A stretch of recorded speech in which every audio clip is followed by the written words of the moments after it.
We're built to walk uphill. And when you reach the pinnacle of the hill, you want to stop and appreciate the vision, but the next thing you want is a higher hill in the distance. It's from the uphill climb that we derive our value. Almost all the positive emotion we feel, especially the emotion that fills us with enthusiasm, and that's to be filled with the Spirit of God, by the way, because that's what enthusiasm means. That's experienced in relationship to a goal. The problem with the vision of Mai Tais on the beach is that's a vision of drug-induced unconsciousness. Second, it's only going to work for about a week. Third, you're going to be a laughingstock in a month and depressed and aimless and goalless. You want a horizon of ever-expanding possibility. And so in some sense, you want a goal that you can never attain. So you can always move closer to the goal that recedes as you move towards it. You think, well, that's frustrating. It's like Sisyphus pushing the rock uphill. But it's not, because as you pursue that goal, you put yourself together and your life does get better and richer and more abundant.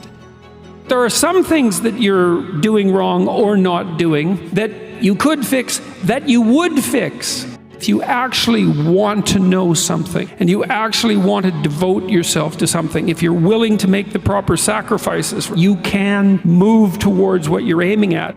There's far more to you than you think. You can put yourself together psychologically and you can actually solve the problems. And the way to find that out is to challenge yourself against these massive problems and to find out that you're the one that can deal with them. What I learned to do, I think, was to stop saying things that made me weak. And now I'm still trying to do that, because I'm always feeling when I talk whether or not the words that I'm saying are either making me align or making me come apart. I think if you say things that are as true as you can say them, let's say, then they come out of the depths inside of you. Don't underestimate the power of truth. There's nothing more powerful. Now, in order to speak what you might regard as the truth, you have to let go of the outcome.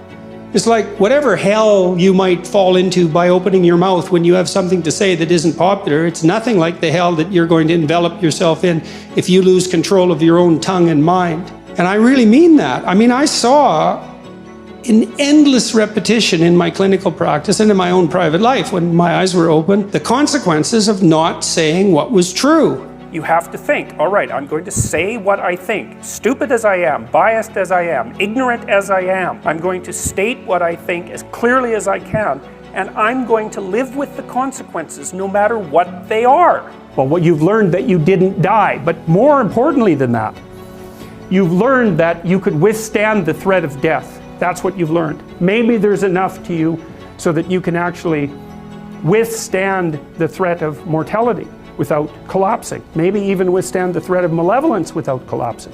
And then you'll learn that you're actually tougher than you think.